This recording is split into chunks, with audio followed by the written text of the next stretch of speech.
नमस्कार, आप देख रहे हैं टीवी 24 और मैं हूं आपके साथ आकांक्षा सिंह। उत्तर प्रदेश के मुख्यमंत्री योगी आदित्यनाथ की यूपी की कुर्सी को लेकर अक्सर भविष्यवाणियों का दौर चलता रहता है और अभी हाल ही में समाजवादी पार्टी के राष्ट्रीय अध्यक्ष और पूर्व में मुख्यमंत्री रहे अखिलेश यादव ने सीएम योगी आदित्यनाथ को लेकर भविष्यवाणी भी की है। दरअसल कुंदरकी में पिछले हफ्ते चुनावी रैली को संबोधित करते हुए अखिलेश यादव ने कहा था कि महाराष्ट्र चुनाव के बाद मुख्यमंत्री योगी आदित्यनाथ की कुर्सी को छीन लिया जाएगा और आगे उन्होंने कहा था कि आजकल सरकार को अपनी कुर्सी बचाने का गुस्सा है, क्योंकि दिल्ली वालों ने यह तय कर लिया है कि महाराष्ट्र और साथ ही साथ झारखंड चुनाव के बाद इनकी कुर्सी जो है वो नहीं बचेगी। अगर आप ध्यान दें तो दिल्ली के तत्कालीन मुख्यमंत्री अरविंद केजरीवाल ने भी लोकसभा चुनाव के दौरान ऐसा एक बयान दिया था और ऐसा ही कुछ कहा था। और अब वही बात जो है, महाराष्ट्र और झारखंड का विधानसभा चुनाव है और उत्तर प्रदेश के 9 सीटों पर उपचुनाव है। उससे पहले उत्तर प्रदेश के पूर्व मुख्यमंत्री अखिलेश यादव कह रहे हैं, पर शायद योगी आदित्यनाथ अब सीएम की कुर्सी से ऊपर उठ चुके हैं, लेकिन विपक्ष को शायद इस बात को समझना थोड़ा मुश्किल लग रहा है या फिर समझ नहीं पा रहा है या जानबूझकर जो है अवॉइड करने की कोशिश कर रहा है। पर अखिलेश यादव की इस तरह की जो बात है उससे इनकार भी नहीं किया जा सकता है कि महाराष्ट्र विधानसभा चुनाव में बीजेपी की जीत और साथ ही साथ हार होगी। योगी आदित्यनाथ के भविष्य से बहुत मजबूती के साथ बंधा हुआ है और आमतौर पर अगर विधानसभा चुनाव और लोकसभा चुनावों की बात कर ली जाए तो लोकसभा चुनाव में खराब परफॉर्मेंस के बाद से किसी भी मुख्यमंत्री को हटाए जाने का वैलिड रीजन माना जाता है। और इस आधार पर देखा जाए तो उत्तर प्रदेश में 2022 में भारतीय जनता पार्टी की सीटें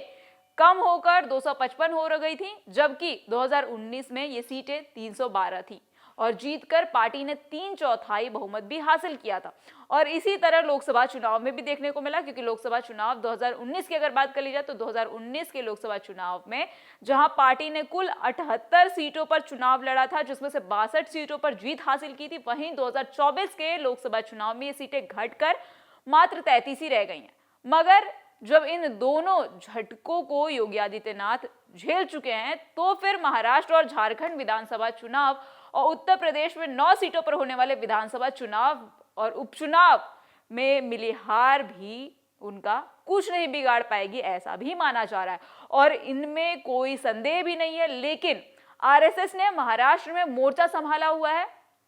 संघ का एक एक कार्यकर्ता जो है वो महाराष्ट्र में बीजेपी की जीत के लिए काम कर रहा है, एड़ी चोटी का जोड़ लगा रहा है और लोकसभा चुनाव में हुई गड़बड़ी को दुरुस्त करने के लिए प्रयास भी कर रहा है। भाजपा ने संघ के साथ समन्वय बनाया है और जिसमें डिप्टी सीएम महाराष्ट्र के देवेंद्र फडणवीस ने संघ नेतृत्व के साथ कम से कम आधा दर्जन बैठकें भी की हैं और विधानसभा चुनाव के लिए रोड मैप भी तैयार किया हुआ था और संघ ने उन सीटों पर अपने कैडर को भी तैनात किया है। और जहां पर पार्टी कमजोर स्थिति में थी वहां पर इंडियन एक्सप्रेस लिखता है कि एक आरएसएस नेता ने कहा था कि भाजपा और आरएसएस के काम करने के लिए तरीके में स्पष्ट अंतर देखने को मिलता है। हमारे स्वयंसेवक कोई जनसभाएं नहीं करेंगे या जनता से किसी भी विशेष उम्मीदवार के लिए वोट देने की अपील भी नहीं कर रहे हैं। आरएसएस ने अपने नेटवर्क को सक्रिय कर दिया है ताकि लोगों में उन महत्वपूर्ण मुद्दों के लिए प्रति जो है वो जागरूकता पैदा की जा सके, लोगों को भारतीय जनता पार्टी की जो नीतियां हैं वो समझाई जा सके, जो हिंदुओं की एकता को खतरा पैदा कर रहे हैं उनसे जो है हमारा लक्ष्य एक मजबूत हिंदू राष्ट्र बनाता है जो जाति, समुदाय और धर्म के ऊपर उठकर हर व्यक्ति के कल्याण के लिए काम करे। तो वहीं अब कहीं ना कहीं देखिए अखिलेश यादव को भी ये डर सता रहा है कि उपचुनाव में मतदाताओं को पुलिस प्रशासन द्वारा जो है धमका कर कहीं वोट बैंक कम ना कर दिया जाए, यानी वोट में सेंध ना लग जाए। और इसलिए शायद उन्होंने ये बात भी कही है कि प्रशासन तो केवल चुनाव में गड़बड़ी ही कर सकता है। मुझे उम्मीद है कि प्रशासन बाबा साहेब भीमराव अंबेडकर जी के संविधान को बचाने के लिए और अधिकार की रक्षा करने का काम करेगा। बहरहाल ये डर तो सभी पार्टियों और साथ ही साथ जिन राज्यों में विधानसभा के चुनाव हो रहे हैं, उपचुनाव हो रहे हैं, वहां के नेताओं के अंदर और पार्टी के अंदर देखने को मिल रहा है और देखने को भी मिलता है।